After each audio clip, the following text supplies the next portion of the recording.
Viral bus lawan arah dikawal mobil patwal polisi, bikin pengendara lain geram.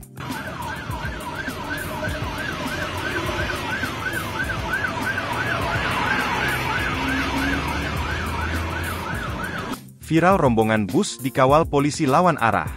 Dalam videonya, tampak seorang sopir geram melihat rombongan bus tersebut.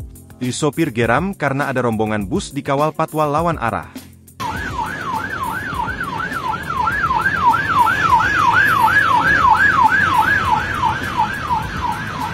Video viral ini diunggah oleh akun X, Twitter, Heralo Apps pada Jumat 5 Juli 2024. Dalam video, berdurasi 31 detik, terlihat sebuah bus dan anggota patwal sedang melaju di jalur berlawanan arah.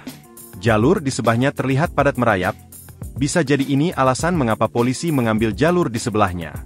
Sayangnya, tidak dijelaskan terkait lokasi kejadian rombongan bus yang dikawal polisi itu.